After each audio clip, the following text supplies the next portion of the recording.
नमस्कार, मैं हूं प्रकाशिनी त्रिपाठी और आप देख रहे हैं गोरखपुर लाइव। अंतर्राष्ट्रीय महिला दिवस पर महिलाओं को मैं नमन करती हूं। आज हमारे साथ दो ऐसी महिलाएं हैं जो अपने अपने क्षेत्र में महारत हासिल कर चुकी हैं। जी हां, हम बात कर रहे हैं समाज सेविका हेमलता ओझा जी की, जो इस समाज की महिलाओं को रोजगार देने के साथ ही गरीब महिलाओं की बेटियों को दहेज मुक्त शादी भी करवा चुकी हैं। और वहीं दूसरी तरफ इंटरनेशनल लेवल की क्रिकेट प्लेयर रह चुकी हैं रीना सिंह जी का, जो गोरखपुर में अपना स्पोर्ट्स एकेडमी भी चलाती हैं और निःशुल्क प्रशिक्षण भी देती हैं। आप दोनों का हमारे चैनल में बहुत बहुत स्वागत है। धन्यवाद। धन्यवाद। मेरा पहला सवाल रीना जी से है कि रीना जी, आज के समय में भी महिलाओं को खेल जगत में जाने से रोका जाता है, इस पर आपकी क्या राय है? मेरे ख्याल से ऐसा तो नहीं है। कुछ फैमिली तो बहुत इंटरेस्ट लेती है, जैसे मेरी ही फैमिली है, मैं 4 भाई है मेरे, मैं सबसे छोटी हूँ घर में। और मुझे ऐसा कभी लगा ही नहीं कि मुझे एज ए गर्ल्स ट्रीट किया जाता था। मैं शुरू से ही भाइयों में पली बड़ी हूँ और मुझे ऐसा माहौल जैसे लगता था, मैं कभी आज तक अभी तक मैंने फील करती हूँ कि मैं फ़ीमेल हूँ। मुझे कहीं भी हर जगह छूट मेरे मदर फादर देते थे और स्टेडियम वगैरह रेगुलर प्रैक्टिस करने जाती थी। उसी समय मेरे साथ की कई लड़कियां थी जिनको रोका जाता था, नहीं जाने दिया जाता था, क्योंकि जाओगी तो ख़राब हो जाओगी। कुछ सिक्योरिटी पर्पज़ से भी कोचेस जेंट्स रहते थे, जिसकी वजह से कई घर में अलाउ नहीं था कि बच्चियां जाएं।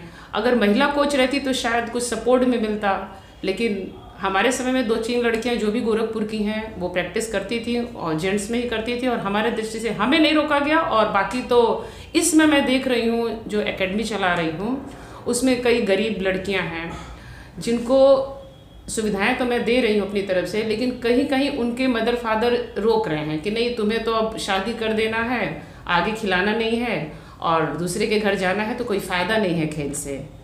यही सब मैं देख रही हूँ इस समय। लेकिन उन बच्चियों मदर फादर को मैं समझाती हूँ, कुछ गार्जियंस आते हैं, मैं समझाती भी हूँ, नई बच्ची को अगर मेहनत करे, टैलेंट है तो उसको आगे बढ़ाइए। जिन बच्चियों में थोड़ा टैलेंट है मैं उस पर ही सपोर्ट कर रही हूँ। बाकी ऐसे बच्चियां तो बहुत आती हैं लेकिन उनमें उतना चीज़ नहीं दिखता, तो इसलिए मैं उनको उतना नहीं करती हूँ। लेकिन जिन बच्चियों में अगर थोड़ा भी मुझे लगता है कि आगे बढ़ सकती हैं तो मैं अपनी तरफ से पूरी हेल्प करती हूँ। हेमलता जी, आपसे मेरा सवाल है कि आप एक समाज सेविका हैं और आपको यहाँ तक आने में किन कठिनाइयों का सामना करना पड़ा? सबसे पहले तो हम अपने परिवार की सामाजिक कठिनाइयों के साथ अपने परिवार की कठिनाइयों से जूझते हैं। अगर हमारा परिवार साथ देगा तब हम कुछ कर पाएंगे, लेकिन अगर लगन सच्ची है तो हम बहुत कुछ कर सकते हैं। अपने अंदर जुनून होना चाहिए।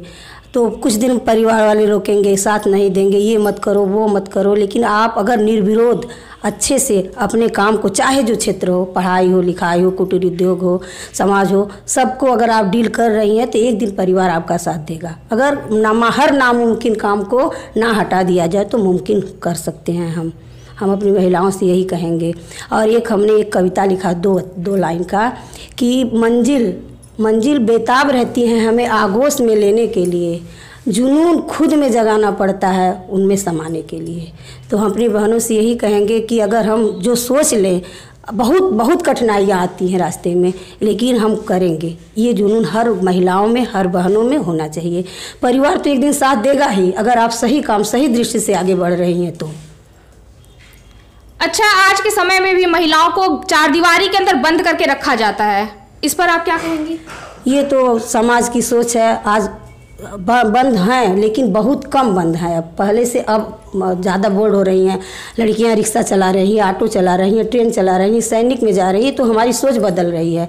10% लोग होंगे जो 4 दीवारी में कैद करते, तो ठीक है। अगर हम में ताकत है तो हम घर का काम कुछ ले आएँ। धीरे धीरे हम घर वाले अच्छा समझेंगे तो उसको आगे बढ़ाएंगे। क्यों, ये जो लज्जत पापड़ थी वो तो घर की ही औरतें ने चलाई हैं, जो आज अंतर्राष्ट्रीय लेवल तक जा रहा है। तो कठिन कुछ नहीं है, 4 दीवारी को हम तोड़ सकते हैं अगर हमारे में ताकत है तो। रीना जी, आपसे मेरा सवाल है कि आज अंतर्राष्ट्रीय महिला दिवस पे महिलाओं को क्या संदेश देना चाहेंगी, खासकर उन लड़कियों के लिए जो खेल जगत में आना चाहती हैं और उनके परिवार वाले उनको सपोर्ट नहीं करते हैं?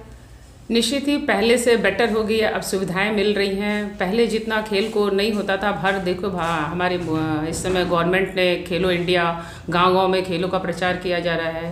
मैं बेसिक शिक्षा से जुड़ी हूँ, उसमें भी पहले खेल के पैसे नहीं आते थे, आर्थिक प्रॉब्लम होती थी, लेकिन अब गवर्नमेंट पैसा दे रही है, स्कूलों में पैसा भेज रही है, जिससे स्कूल लेवल पे, क्योंकि हम जब तक स्कूल लेवल पे नहीं इसको कर सकते हैं स्पोर्ट्स को, तब तक हम आगे नहीं बढ़ सकते, क्योंकि बच्चा डेली स्कूल जाता है और वहाँ पे जो है हम सीखते हैं और वो स्टेज होती है सीखने की। वहाँ प्रॉपर कोचेस भी, हमारे टीचर्स भी हैं, कुछ स्पोर्ट्स के अपॉइंट हुए हैं जो प्रॉपर स्कूलों में कर रहे हैं, और वहाँ से हम कंपटीशन करेंगे तब हम एक लेवल पे आ सकते हैं। और जब हम प्रॉपर खेलते रहेंगे और मैचेस होते रहेंगे तो एक लेवल पे आके और उनमें जॉब की चांसेस है।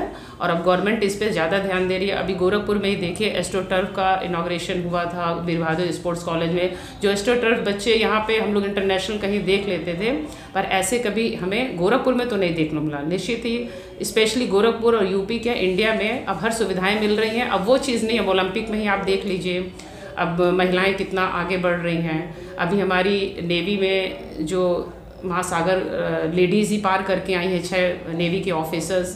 तो ऐसा नहीं, स्पोर्ट्स और ये सब जब तक विल पावर है और हमारे फैमिली से सपोर्ट है तो निश्चित ही आगे बढ़ेंगे। और मैं चाहती हूँ इस आज अंतर्राष्ट्रीय महिला दिवस पे कि महिलाएं अपने को कमज़ोर न समझें, सशक्त समझें और उनके हर फील्ड में चांसेस है। अपने जिस फील्ड में वो जाना चाहें, जिसमें इंटरेस्ट है, उसमें आप आगे बढ़ सकती हैं।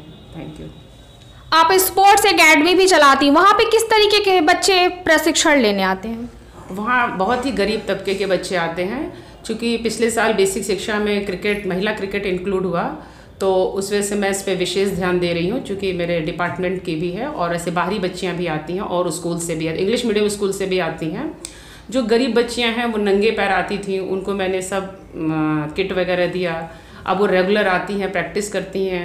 अभी हम बेसिक स्टेट में चैम्पियन भी हुआ गोरखपुर हमारा गर्ल्स क्रिकेट में। तो ये सब चीज़ें अब आगे बढ़ रही हैं और इस तरह की जो हम ये चाहते हैं कि यदि कोई गोरखपुर में इस तरह के स्पॉन्सर मिले जो हमारे एकेडमी में बच्चों को हेल्प करे, तो इसी की मैं चाहती हूँ। बाकी तो बच्चे अपना मेहनत कर रहे हैं, मैं एकेडमी चला रही हूँ निःशुल्क ही। इसकी मैं चाहती हूँ कि गोरखपुर वासी इस पर ध्यान दें। Thank you. हेमलता जी, अंतर्राष्ट्रीय महिला दिवस पर महिलाओं को आप क्या संदेश देना चाहती हैं? हम देश की महिलाओं को ये संदेश देना चाहते हैं कि वो अपने अंदर की ताकत को पहचानें। और बहुत संस्थाएं, बहुत सी हमारी सरकार ही महिलाओं के लिए शहरी रोजगार मिशन और लोन दे रहा है 50,000, 1 लाख। कुटीर उद्योग के लिए वो अपना लोन ले सकती हैं आसान किस्तों पे। वो जो करना चाहें कर सकती हैं, समाज उनका साथ देगा, बशर्ते वो एक कदम बढ़ाएं आगे और अपने आप को पहचाने। वो जो चाहती हैं कर सकती हैं, अपने अंदर की ताकत को ले आएँ, क्योंकि दुर्गा माँ, काली माँ सभी औरत ही थे और आज भी सेना में हमारी महिलाएं, लड़कियां जा रही हैं, तो हम कमज़ोर कहीं से नहीं हैं। रीना जी, आप क्या संदेश देना चाहेंगी महिलाओं को? मैं यही चाहती हूँ, जैसा कि हमारी सिस्टर ने बोला, कि वो जिसमें उनका कॉन्फिडेंस है, जिसमें उनको जिस क्षेत्र में जाना चाहें वो जा सकती हैं। अब उनके लिए रास्ता हर फील्ड में खुला हुआ है। अब तो महिलाएं ट्रेन चला रही हैं, हवाई जहाज़ चला रही हैं, स्पोर्ट्स में भी आगे बढ़ रही हैं। उनका जो इंटरेस्ट है, मैं ये नहीं कहती हूँ कि हम स्पेशली स्पोर्ट्स को ही फोकस करें, लेकिन उनका जो भी फील्ड है, अगर उन्हें कोई अपना उद्योग लगाना है वो भी लगा सकती हैं। एक से एक महिलाएं आगे बढ़ी हुई हैं, तो ऐसा कुछ नहीं है, हर जगह छूट है। बस ये है कि उसको फुल डेडिकेशन से, लगन से करें, ईमानदारी से करें, तो निश्चित उस क्षेत्र में वो आगे बढ़ेंगी। Thank you. आप दोनों का गोरखपुर लाइव में जुड़ने के लिए बहुत बहुत धन्यवाद। अन्य खबरों के लिए आप गोरखपुर लाइव चैनल को लाइक, सब्सक्राइब और शेयर करें।